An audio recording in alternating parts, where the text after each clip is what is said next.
Never send a neighbor letter to your seller. Well, duh, right? But it happens all the time.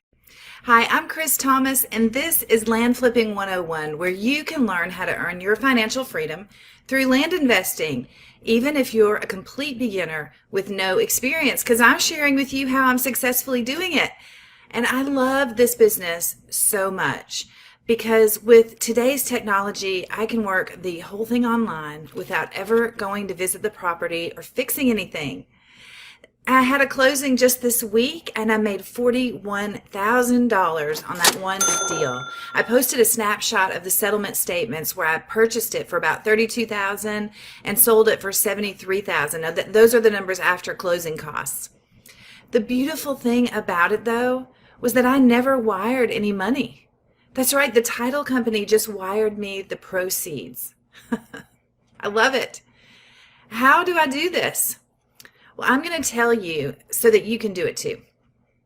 So I send out blind offer letters to property owners that are not listed for sale.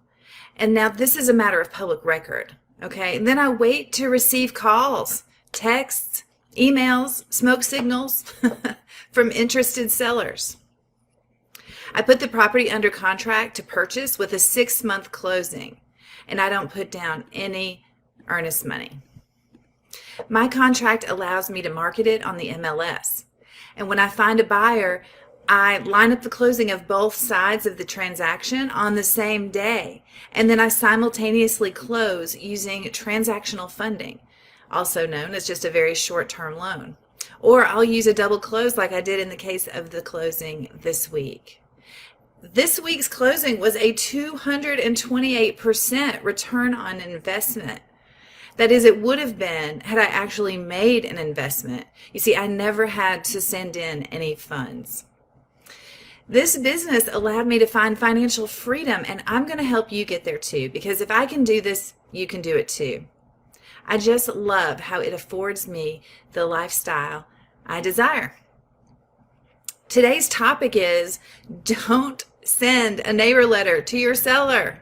One of the fastest ways to sell your property is to a neighbor, but don't send a letter to your seller asking them to buy. When you pull the data on neighbors, your seller will be on the list. So just take a minute to remove them. All right, before we get into it, let's look at a question from the Facebook group. Hi, Kurt. No questions. You're the first one on. I see a bunch of you on, but you're the only one who said hello. So thank you. Woot woot. I saw a question in the group from Preston on. He said, is it worth it to get new pictures taken of a property if you acquire it in the winter and the property would be covered in snow? I'm afraid this might turn off buyers who would purchase it in the spring or summer. And I mean, yes. The answer to that is yes. That's a great idea. It's good to show people what it looks like in all the seasons. I think most people would understand and expect, and that the change in season. But yeah, it doesn't hurt to have extra pictures. I actually really love that idea. Hopefully, you won't be holding it that long, but in case you are, yes. Hi, Carol Martinez. Yes, I do have a real estate license. I don't actually need it though. Hi, Paula Johnson. Thank you. And hi, Dee. Hi, Kevin. Kevin, you asked, why do I choose to use transactional funding and not fund it myself? Well, I actually am funding the transactional funding. I just use a line of credit. I have a home equity line because I've lived in my house for a long time. I saw another question in the group from Mir Newman. He said, what are the contracts that are involved in a double closing? I mean, that's a good question. It's really not anything complicated. It's just a contract to purchase with the seller and a contract to sell with the buyer. Those are the only contracts that you need. Let's see. Teresa, hi. You said if you do this all virtual, how do you get pictures? I mean, that's a great question. I just use pictures off Google Images.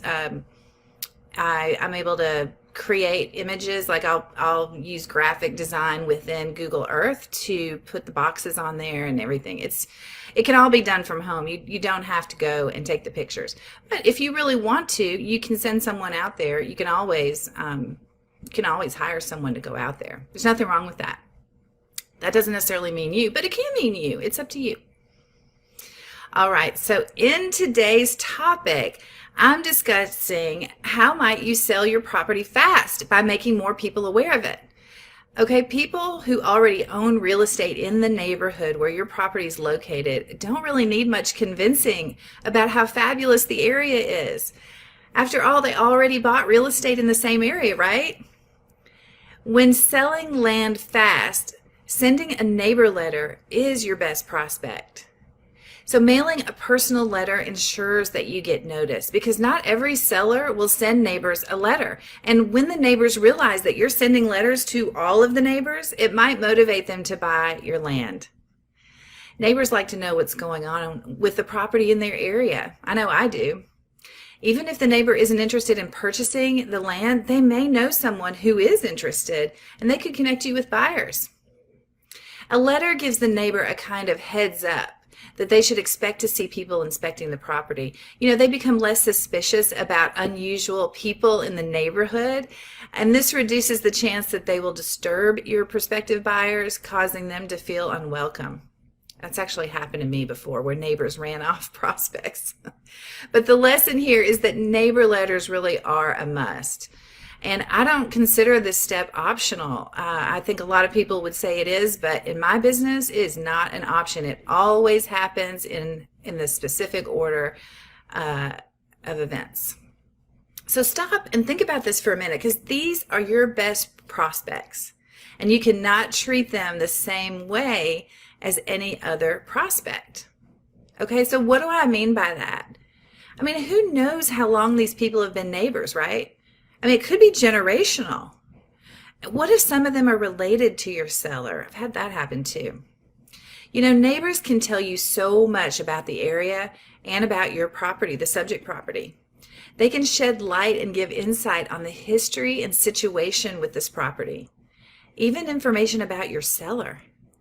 Information like this will make it much easier to sell the property on the open market if you need to. So make sure you take good notes when you're talking to them.